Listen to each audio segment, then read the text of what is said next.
Rabbil alamin wassalatu wassalamu ala asyrafil anbiya'i wal mursalin sayyidina wa maulana Muhammad wa ala alihi washabihi ajma'in. Rabbi shrah li sadri wa yassir li amri wahlul 'uqdatam min lisani yafqahu qawli ma ba'd. Assalamualaikum warahmatullahi wabarakatuh. Para hadirin hadirat tetamu Allah, penonton-penonton yang diraihkan dikasihi oleh Allah Subhanahu wa taala. Sebagaimana biasa pada pagi ini kita meneruskan kuliah tafsir kita dalam masih lagi membicarakan tentang isi kandungan ataupun kupasan ayat surah Al-Fatihah. Dalam surah yang begitu pendek tapi tafsiran dan penerangannya begitu luas dan panjang. Sebagaimana yang diperkatakan dahulu bahawa surah Al-Fatihah ini adalah satu surah yang begitu istimewa. Surah yang memberikan banyak manfaat, surah yang banyak menerangkan tentang perkara-perkara yang menjuruskan kepada pembetulan dalam bab ibadah, kesahihan dalam bab akidah dan ketekunan dalam bab syariah. Inilah istimewa surah Al-Fatihah. Jadi kita nak bahaskan di sini atau kita nak tafsirkan di sini surah Al-Fatihah pada ayat ghairil maghdubi alaihim. Perkataan ghairil maghdubi alaihim. Setelah kita minta pada Allah Subhanahu wa taala, setelah kita rayu pada Allah Subhanahu wa taala, an'amta alaihim. Kita minta Allah beri nikmat. Banyak nikmat Allah beri pada kita. Khususnya suasana sekarang, nikmat umur, nikmat kesihatan, nikmat kebahagiaan, nikmat masa. Hari ini kita ada banyak masa, tapi masalahnya kita pandai tak mengurus tentang masa. Kita lihat bagaimana suasana sekarang. Kita minta berlindung kepada Allah Ta'ala daripada penyakit. Allahumma inna na'udzubika minal baras wal junud wal juzam wa sail asqam. Minta Allah lindungkan kita daripada berbagai-bagai penyakit. Ayat ini dan doa ini telah pun disampaikan oleh Nabi SAW 1400 tahun yang lalu. Seolah Rasulullah telah memahami, telah dimaklumkan oleh Allah Ta'ala akan berlaku rintitan pandemik demi pandemik. Bahasa indah ialah bahasa pandemik. Tetapi dalam bahasa yang lebih besar dan disebut dengan Allah dalam Quran, ialah satu dipanggil bala. Bala, iaitu bala atau pembala. Iaitu satu ujian. Dia bukan satu musibah dan satu perkara yang jelek. Tapi ia melibatkan satu makna ujian. Bala hadzal balaul mubin. Ini satu ujian yang ada daripada Allah Subhanahu wa taala. Biarlah manusia menamakan apa sahaja nama-nama yang dipikirkan perlu dan sesuai untuk zaman sekarang, tapi tidak lari daripada Allah katakan ini ujian. Hadzal bala'u min rabbil. Ini satu ujian dari Allah Taala. Dalam surah Al-Mulk Allah kata innal hayata wad dunya liyabluwakum ayyukum ahsanu amala. Sesungguhnya dunia dan hidup ni, hayat dan dunia wal akhirah. Dunia ini satu kehidupan. Akhirat juga satu kehidupan. Jadi dalam menafsirkan surah Al-Fatihah, ghairil maghdubi alaihim, iaitu ya Allah, kita minta lindung kepada Allah Ta'ala daripada golongan-golongan, makhluk-makhluk yang Allah benci, Allah marah, yang Allah murkai. Dalam Al-Quran penuh dengan kisah-kisah sirah, maklumat-maklumat sejarah yang telah terdahulu, kita telah diperdengarkan, telah dipermaklumkan, telah dijelaskan tentang golongan-golongan yang Allah murka. Antaranya ialah Qabil. Antara ialah Qabil. Peristiwa besar dan sejarah hidup manusia yang terawal. Bagaimana Qabil ini satu ujian Allah Ta'ala kepadanya hanya menguji tentang zakat. Allah uji tentang zakat, tetapi sifat tamak manusia nak lebih daripada itu, walaupun tidak mencapai kriteria yang Allah tetapkan, akhirnya berlaku sifat dendam. Marah, dendam, benci dan berakhir dengan pembunuhan. Yang dibunuh bukan orang lain, adiknya sendiri, darah kandungnya sendiri, orang yang dia sayang pada semasa kecil, tapi benci setelah besar. Jadi Allah berikan musibah atau Allah berikan balasan yang besar pada Qabil sehingga dia dilaknat oleh Allah Subhanahu Wa Taala. Ghairil maghdubi alaihim. Apalagi yang Allah ceritakan dalam Al-Quran, seterusnya kisah Nabi Nuh alaihissalam. Kaum Nabi Nuh sudah sesat jauh, dhalalul mubin, sesat yang amat jauh. Sehingga tidak mampu untuk menyembah Allah Taala, sehingga tidak kenal kepada Allah Taala, mewujudkan patung-patung, menunjukkan sembahan-sembahan dewa-dewa yang mereka fikir lebih berkuasa pada Allah Subhanahu Wa Taala. Diberikan mereka seorang rasul, keturunan daripada kaum mereka sendiri yang mereka nampak, mereka kenal daripada kecil sampai ke besar, sampai ke dewasa, sampai ke usia tua. Keluarganya mereka kenal. Bagaimana Nabi Nuh AS dipelekehkan oleh orang-orang kaumnya sendiri, yang mengenalinya, yang memujinya, tetapi bila diangkat oleh Allah Ta'ala menjadi rasul, membetulkan akidah manusia. Akhirnya orang yang mereka sayang, orang yang mereka sanjung dahulu, orang yang terbaik, mereka larikan jauh sehingga sampai tahap berusaha untuk membunuhnya. Akhirnya apa berlaku pada kaum Nabi Nuh AS? Nabi Nuh telah diberikan tempoh yang begitu panjang untuk berdakwah. Allah berikan tempoh yang panjang untuk Nabi Nuh berdakwah. Tanda Allah sayang. Bila panjang usia, maka tanda Allah sayang. Jadi dalam tempoh tersebut, sehingga ulama dalam Quran Allah sebut 950 tahun. Ulama membahaskan, membicarakan, mengulas lagi, menafsir lagi. Tempoh itu lebih panjang. Lebih panjang berzaman-zaman sebelum Nabi Nuh AS. Tapi apa berlaku? Jumlah tempoh yang panjang, tetapi jumlah atau kuantiti yang menerima adalah kuantiti yang begitu sedikit. Akhirnya Allah murka. Sebab Allah dah berikan peringatan. Allah dah berikan teguran. Allah telah datangkan nasihat. Allah telah datangkan pembimbing. Allah telah datangkan murabbi. Maka kaum Nabi Nuh terus lalai, terus sesat. Sehingga mengagalkan usaha dakwah Nabi Nuh AS. Yang antara yang menggagalkan usaha ialah isi baginda sendiri. Isi Nabi Nuh AS. Anaknya sendiri bernama Kan'an. Maka Allah musnahkan kaum Nabi Nuh. Satu kemusnahan yang besar-besaran. The great disaster. Betul-betul besar-besaran. Habis, tenggelam. Tenggelam, hilang ketamadunan ketika itu. Sedangkan kaum zaman Nabi Nuh, kaum yang bertamadun. Mereka terkenal dengan pembuatan-pembuatan. Mereka terkenal dengan alat-alat industri. Mereka terkenal dengan ciptaan-ciptaan yang berinovatif. Tapi musnah, Allah musnahkan dengan air sahaja. Musnah terus. Hilang tamadun, hilang kecanggihan, hilang kemodernan. Tak sampai berapa lama Allah musnahkan. Allah beri tempoh 950 tahun untuk Allah mendengar keluhan mereka. Allah nak mendengar taubat mereka. Tetapi bila mereka ingkar dan taubat Allah Ta'ala, ingkar arahan, ingkar teguran, ingkar nasihat, maka Allah musnahkan dalam tempoh yang tidak sampai pun 1 bulan. Ada ulama mengatakan tidak sampai pun 1 tahun.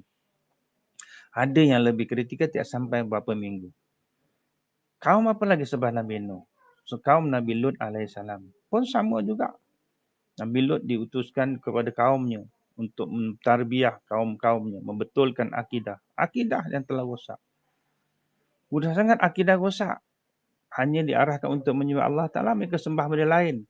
Mereka dapat rezeki pada Allah Ta'ala, tapi mereka lupakan Allah Subhanahu Wa Ta'ala. Mereka ingkar kepada Allah Ta'ala, mereka tolak Allah Subhanahu Wa Ta'ala. Akhirnya, kaum Nabi Lut pun sama juga, Allah musnahkan bila mereka buat kerja-kerja yang songsang. Homoseksual dan sebagainya. Lesbian dan sebagainya. Allah musnahkan kaum Nabi Lut. Kerana kemurkaan Allah Ta'ala. Maghdub, Allah marah, Allah benci. Apa lagi kaum Samud? Kaum Nabi Saleh AS. Diajak juga beriman pada Allah Ta'ala oleh Nabi Saleh AS. Diberikan mukjizat yang luar biasa. Bila mana unta yang boleh diminum susunya. Ribuan orang. Diperah susu. Nabi Saleh AS sebelum itu diminta tanda-tanda mukjizat oleh kaumnya. Wahai Saleh, kalau betul kau seorang Rasul, tunjukkan tanda-tanda mukjizat. Tanda-tanda yang istimewa. Maka Nabi Saleh bermunajat kepada Allah Subhanahu Wa Taala. Sebab Nabi Saleh bukan Allah. Nabi Saleh hanya Nabi dan Rasul. Nabi Saleh hanya menyampaikan dakwah. Nabi Saleh hanya membawa risalah.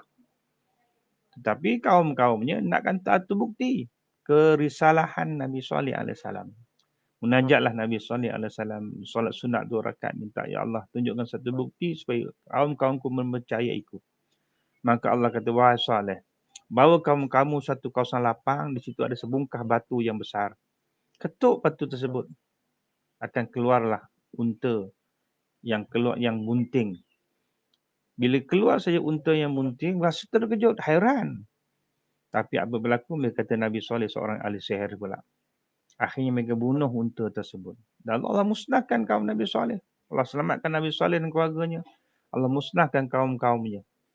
Apalagi kaum Nabi Musa AS yang cukup terkenal dengan Fir'aun dan sebagainya. Sehingga Allah musnahkan Fir'aun. Daripada seorang manusia biasa, diangkat menjadi pemimpin. Sehingga mereka diberikan kekuasaan dan kekayaan. Mereka memberikan apa saja yang Fir'aun nak. Sehingga ada ulama mengatakan Fir'aun luar biasanya. Fir'aun tidak dihinggapi walau satu penyakit pun. Ini luar biasa. Dalam Islam, dia bahaya, dipanggil istidraj. Orang yang mendapat benda yang luar biasa, ya ini dipanggil istidraj. Bimbang. Itu bukan tanda Allah sayang, tapi tanda Allah nak musnahkan kaum. Allah beri semua benda yang dia nak.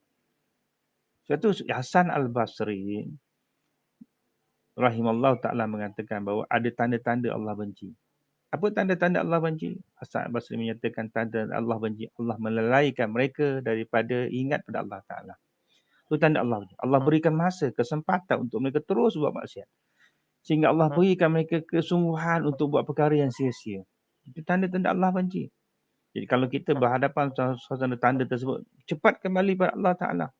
Wal asr innal insana fi khusr illa allazina amanu wa amilus solihati wa tawasaw bil haqq wa tawasaw bis sabr. Ayat tersebut memberikan gambaran dan memberikan tugasan. Apa gambaran yang Allah berikan? Masa. Apa benda yang berlaku pada masa? Ada orang yang menghargai masa dan ada orang yang tidak menghargai masa. Orang yang tidak hargai masa dan orang yang hargai masa, tugasannya apa? Wa tawasaw bil haqq wa tawasaw bis sabr. Maka tugasannya ialah membetulkan balik, menasihatkan balik dan penuh kesabaran dengan menunggu fakta-fakta yang betul. Balik ke saat tadi tentang ghairil maghdubi alaihim.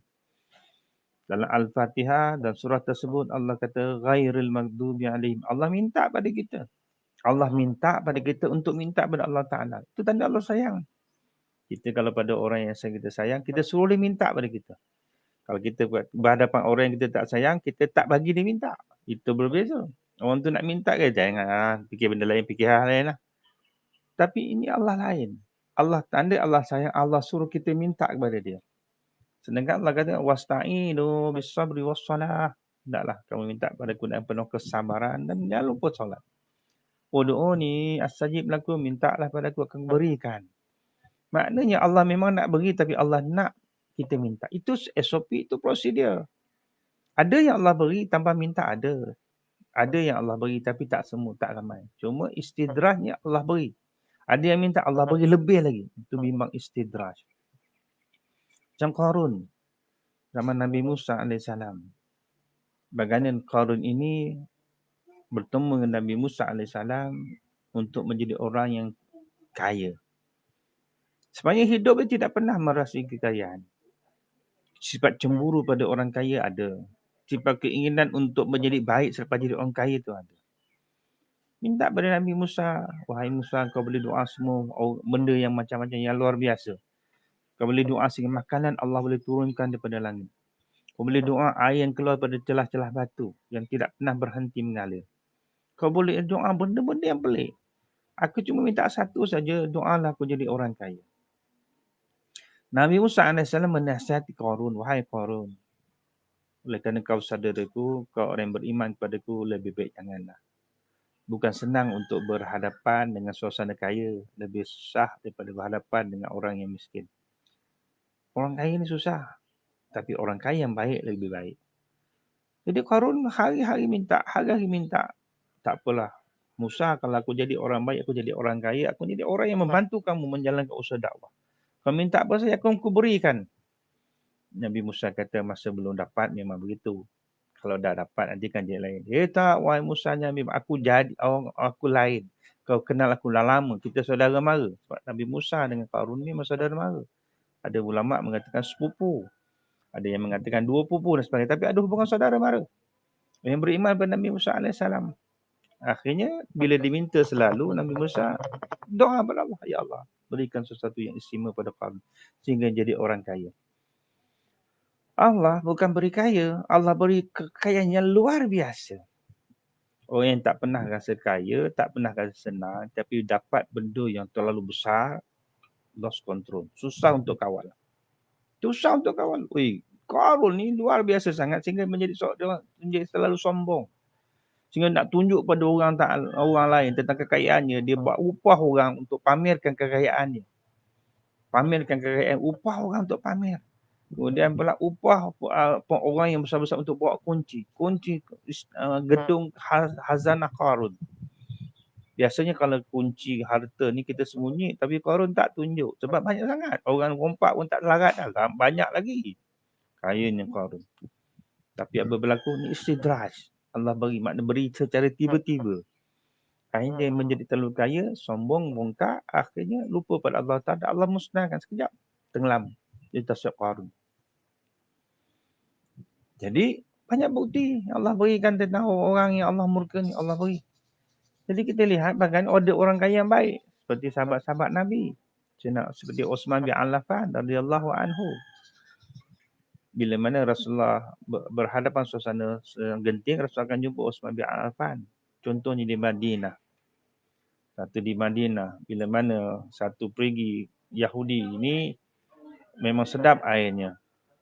Orang Islam nak beli, nak minta tak apa. Tapi kena beli. Tapi berapa ramai yang mampu mengambil harta daripada kesusahan orang lain. Akhirnya Rasulullah mengarahkan Utsman membeli. Utsman beli. Harga yang betul mahal. Beli. Sehinggalah menjadikan harta air ini menjadi orang diberikan percuma pada orang Islam pula. Panjang ceritanya. Kita nak cerita begitu baiknya sahabat Nabi SAW. Sehingga Nabi mengatakan bahawa harta Utsman bin Affan mengalir sampai kiamat. Jadi kita lihat bagaimana ada orang yang Allah suka, Allah sayang, ada orang yang Allah benci. Allah kata ghairil maghdubi alaihim, jangan jadikan aku dengan kamu orang-orang yang aku benci. Banyak tanda-tanda yang Allah benci. Allah beri gambaran supaya kita ingat. Zaman Nabi Musa, zaman Nabi Saleh, zaman Nabi Hud, zaman Nabi Zakaria, zaman Nabi Isa, pun begitu juga. Sahabat Nabi Isa yang Allah masukkan dalam surah Al-Imran dipanggil Al-Hawariyun.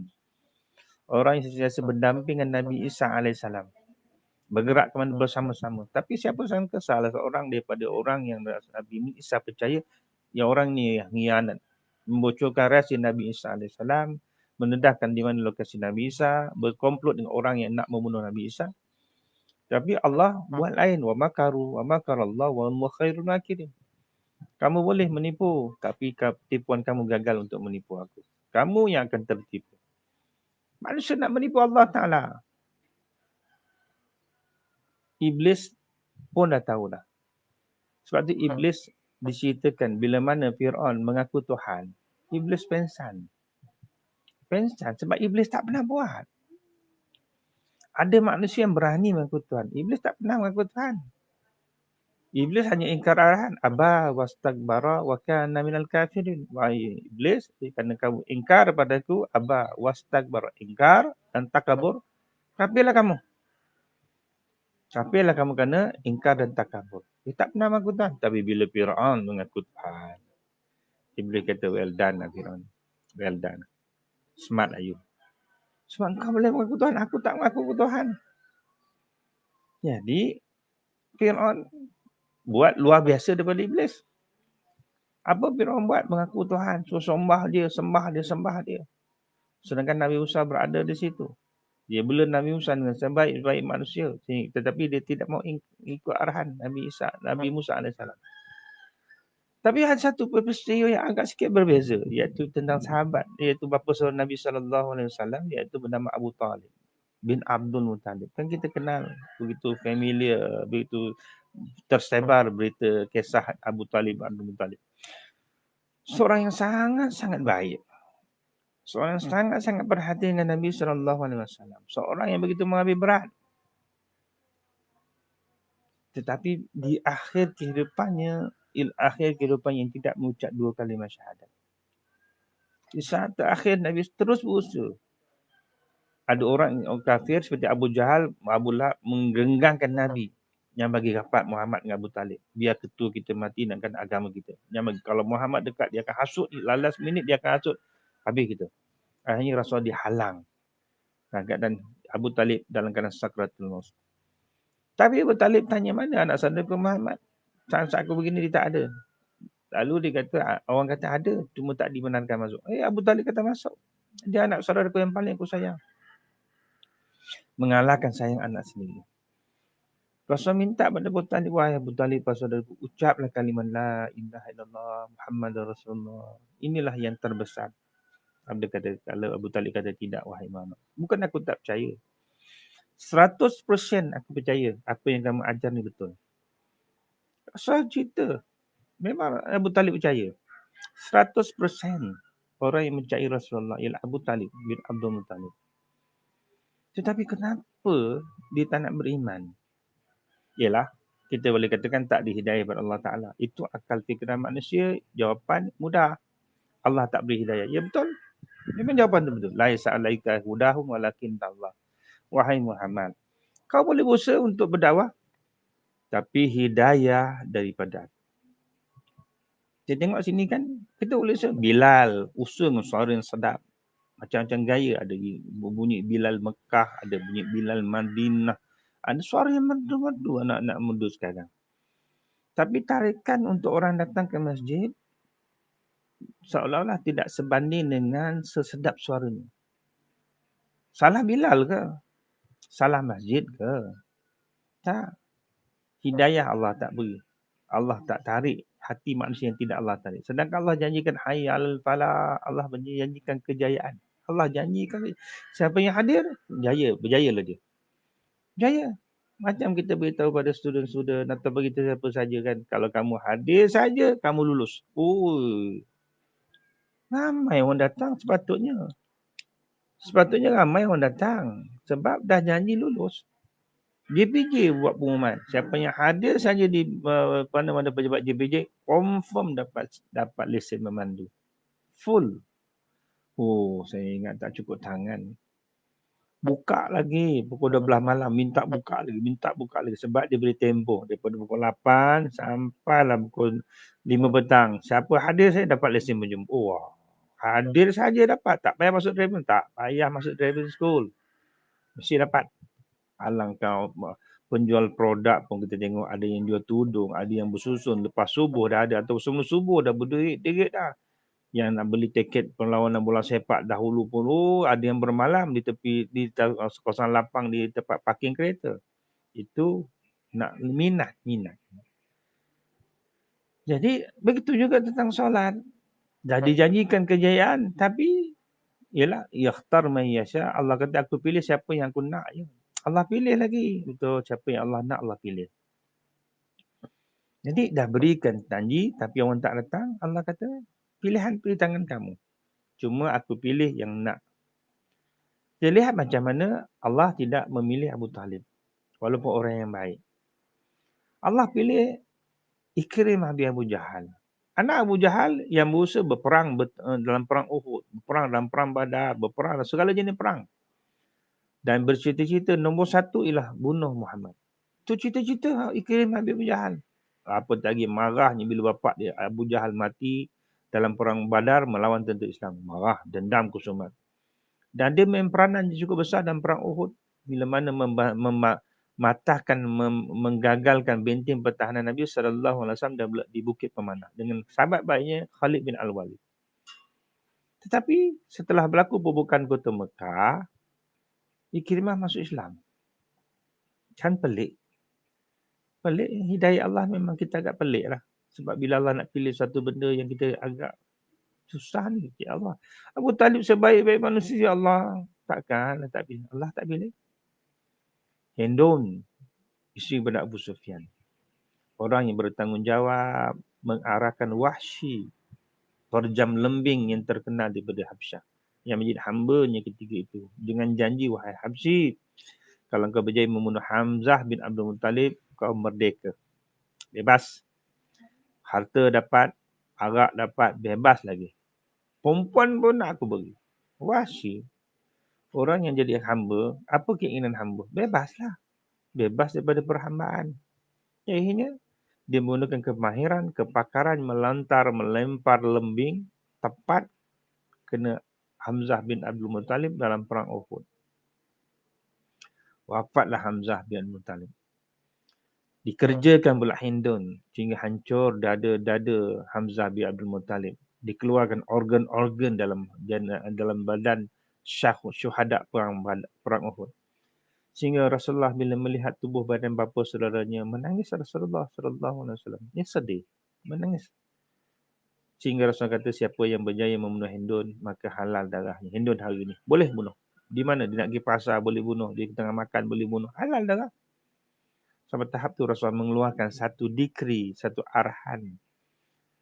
Tapi Allah punya kuasa, Allah terima dakwah, Allah terima Hindun. Dalam peristiwa pembukaan kota Mekah, bila Rasul sampai kota Mekah, membuka Mekah, Hindun datang jumpa Nabi. Hindun mengisytiharkan Islam. Isytiharkan Islam. Rasul Islamkan Hindun. Masuk Islam Hindun. Masuk Islam Abu Sufyan yang menentang Rasulullah sallallahu alaihi wasallam. Masuk Islam Umar bin Al-Khattab juga menentang Rasulullah sallallahu alaihi wasallam semasa berada di Mekah. Ramai lagi yang menentang Nabi. Khalid Al-Walid masuk Islam. Tetapi Abu Talib bin Abdul Muttalib Allah tak terima. Apa sebab? Akal mengatakan ya kudrat Allah Ta'ala, hidayah Allah Ta'ala. Tapi dia pernah membisikkan kepada Nabi. Nabi pernah berkata bahawa Abu Talib pernah berkata, wahai Muhammad, bukan aku tak percaya pada agama kamu. Tetapi aku malu sebab Abu Talib seorang yang berprinsip. Aku malu sekiranya aku meninggal dunia nanti dalam keadaan aku menganut agama kamu. Apakah yang akan dilakukan oleh kaum-kaumku nanti? Mereka akan mencerca namaku sampai bila-bila. Ini prinsip seorang pemimpin. Seorang yang begitu berpegang pada prinsip ini Abu Talib bin Abdul Muttalib. Sedangkan orang sepanjang hidupnya daripada lahir Rasulullah sampailah ketika Rasul berkahwin dengan Khadijah binti Khuwailid, dia orang yang berada di belakang tabir. Menguruskan perkahwinan pernikahan dengan Khadijah binti Abdul Wahab. Isteri Rasulullah sallallahu alaihi wasallam. Dia menguruskan. Mirip wajahnya mirip wajah Abdullah bin Abdul Muttalib, bapa saudara Nabi. Dia jaga Nabi. Dia bukan orang senang, orang susah. Orang susah. Dia kerja mengambil upah untuk menguruskan pergerakan perniagaan balik. Adalah dapat sikit hadiah. Tapi bila mana dia balik pada kedai dan sebagainya, dia ada sesuatu akan beri pada Nabi yang lebih besar harganya banding anak-anak yang lain. Sedangkan anak-anak Abu Talib bukan orang biasa. Ja'far bin rahimallahu radhiyallahu an, Ali bin Abi Talib dan ramai lagi. Ramai anak Abu Talib. Jadi disebut ghairul maghdubi alaihim. Iaitu Allah mengatakan jangan minta padaku jangan sampai kamu menjadi orang yang aku murkai. Apa tanda-tanda Allah murka? Allah lupakan seseorang tu. Sebab tu Nabi sallallahu alaihi wasallam mengatakan bahawa dalam perang Uhud, aku tidak bimbang kalah. Aku tidak bimbang tewas. Aku tidak bimbang cedera. Tetapi aku bimbang ialah Allah murka kepadaku. Ini kata-kata Nabi sallallahu alaihi wasallam. Cukup jaga jangan sampai Allah murka. Ghairul maghdubi alaihim. Jangan sampai Allah marah. Sebab Allah ni Maha Penyabar. As-Sabur, Maha Penyabar. Orang yang sabar tapi bila dia marah jangan main-main, meletup. Allah ni maha penyabar tapi dia Maha Pengampun. Maha Pengampun, sifat pengampunan. Allah ampunkan ramai. Banyak, tak terkira banyaknya. Satu ketika dan satu riwayat bila mana iblis agaknya jemu lah. Jemu jadi makhluk jahat. Jumpalah Nabi Musa AS. Wahai Musa, aku ni jemu lah. Buat jahat. Nak teringin jadi baik. Nak dapat balik kasih sayang Allah Ta'ala. Ini iblis ni.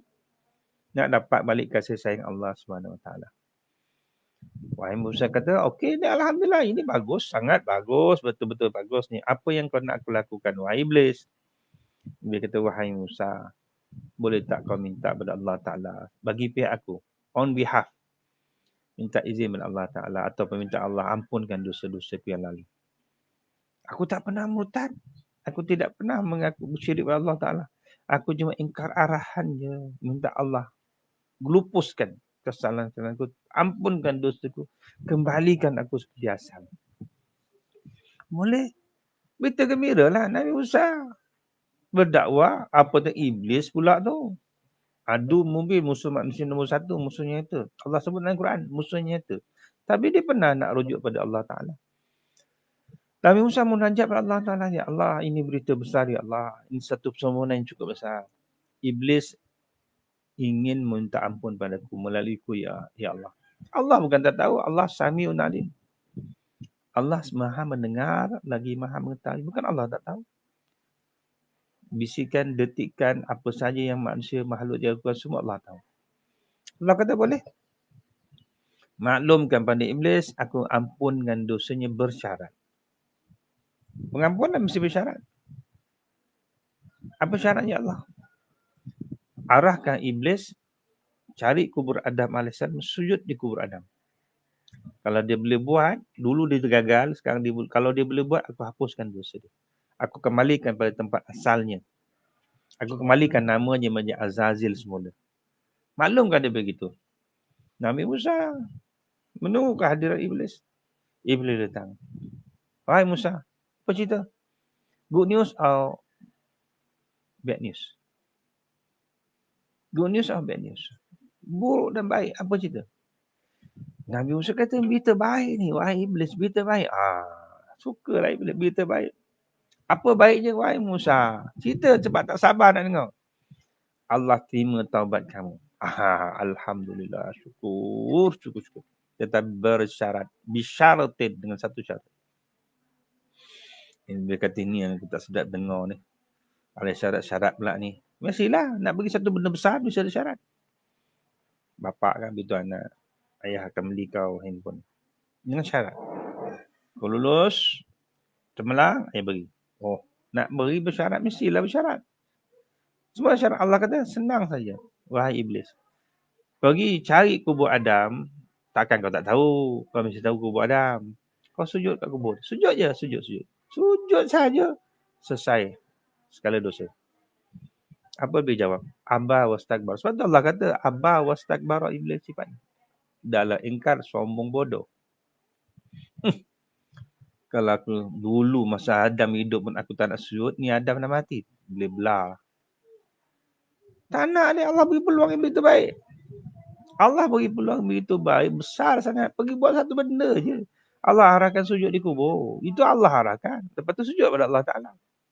Ini arahan Allah Ta'ala. Allah beri kebenaran untuk buat perkara yang mudah. Kan Allah ni mudah. Allah kan mudah. Allah suruh kita buat benda yang mudah. Bukan benda yang susah, benda yang mudah. Apa saja perkara yang kita lakukan selama ini, semuanya mudah. Solat 5 waktu, mudah. Tak perlu keluar modal, tak perlu. Tak perlu bergerak pun tak perlu. Nak ke masjid lagi usah pahalanya. Nak ke surau lagi usah pahalanya. Dan kalau sekarang terhalang. Okay, selepas tu nanti ada peluang. Solat semayang seorang pahalanya. Solat ramai-ramai, pahalanya. Kan besar pahalanya. Zakat, setahun sekali. Mudah juga, 2.5%. Apa lagi? Puasa, setahun sekali juga. 30 hari bagi yang uzur. Tak, diberi pengecualian. Mudah sangat. Kita terlalu khusyuk kerja pun kita tak makan. Tapi tak lama puasa. Sebab tak makan. Khusyuk. Tapi bila mana kita solat, kita puasa, kita tak khusyuk. Akhirnya kita lapar. Apa makna khusyuk? Kita boleh takrikkan macam-macam lah. Khusyuk maksudnya pure. Ibarat contoh, kita belikan sebuah, kita minta air kelapa. Bang, bagi saya satu gelai kelapa. Jangan campur apa-apa. Gula takmu, apa takmu, jangan air kelapa saja. Air kelapa. Betul lah. Tapi bila dah tak khusyuk, ada campuran maksudnya. Saya minta air kelapa bang, kenapa ada gula? Lah, tak beritahu. Dah, air kelapa mesti gula. Kalau tambah lagi, ada gula merah. Ada tambah lain. Dah tak nama air kelapa dah. Dah tak nama air kelapa. Ada rasa air kelapa, campur lagi. Ada bubur aiskrim lagi. Oh, dah campur. Bukan pure lah, dah campur. Tu makna dah tak khusyuk. Maknanya kalau kita ibadah, kita campur. Ibadah tak khusyuk. Kalau ibadah semata, itu pure. Tulen, tak ada campuran. Tapi kalau ada campur ni, tu mana tak khusyuk. Tengah semayang, tengah solat, duk fikir benda lain. Fikir nak buat kerja lepas ni apa, lepas nak buat apa. Nak sarapan apa, nak makan apa. Dah fikir. Campur. Dah selesai solat. Solat kalau timbang, kalau buang. Sikit je dapat. Buang yang campuran tinggal sikit. Macam ke kedai lah beli air kan. Dalam satu botol atau cup. Air betul-betul sikit je, selebihnya ais yang banyak. Ais ni. Tapi kalau buang ais, air. Alah, sikit ni je. Tapi yang panjang tadi, ais. Jadi, kadang-kadang kita minta, bang, bagi air, ais tak mau. Tak boleh. Lain harga. Sebab diambil pada ais tu. Nak bagi lain harga sebab tu. Tengok nilai. Tengok juga tu kata khusyuk nilai dia tinggi. Jadi, kesimpulannya, tuan-tuan, puan-puan, para menteri dikasih oleh Allah SWT. Apa kesimpulan kita boleh ambil? Ghairil maghdubi alaihim. Allah suruh kita minta jangan jadi orang yang aku murkai. Apa yang paling mudah lah kita tanda-tanda yang dimaklumkan kita jadi orang yang Allah murka. ikutlah tanda-tanda yang dikeluarkan atau disyurkan ataupun diterangkan oleh Al-Imam Hasan Al-Basri rahimahullah ta'ala. Tanda-tanda orang yang Allah murka, orang yang Allah marah, Allah akan lalaikan kita dengan perkara baik. Allah lalaikan kita. Tak nampak benda baik. Allah lalaikan, Allah berikan keseronokan dalam perkara yang sia-sia. Sonok buat benda sia-sia lagi sonok. Itu mana tanda Allah marah. Allah dah murka dah. Buat benda ni, buat benda baik susah. Ada je halangan. Buat benda tak baik, dah mudah sangat. Itu tanda-tanda ni. Kita nampak bagaimana kan. Seleka dengan benda-benda yang tak elok. Jadi kita rasa sonok. Itu mana tanda Allah murka. Bila ada tanda tersebut, kembalilah kepada Allah Ta'ala. Kembali tersedar sebab kita tanda. Jadi cukup sekadar tu dalam tafsir surah Al-Fatihah. Masih lagi ghairul maghdubi alaihim. Kita minta kepada Allah Ta'ala, ya Allah, jangan sampai kita dimurkai Allah. Jauhkan daripada sifat kemurkaan Allah. Jauhkan daripada perkara-perkara yang Allah murka. Jadi mudah-mudahan itu saja yang sampaikan pada dalam tazkirah Syai pada pagi ini. InsyaAllah ada kesempatan kita akan bertemu lagi. Kita akan mengupas lebih panjang pada dalam ayat-ayat yang lain. Sekadar itu, wabillahi taufiq wal hidayah. Assalamualaikum warahmatullahi wabarakatuh.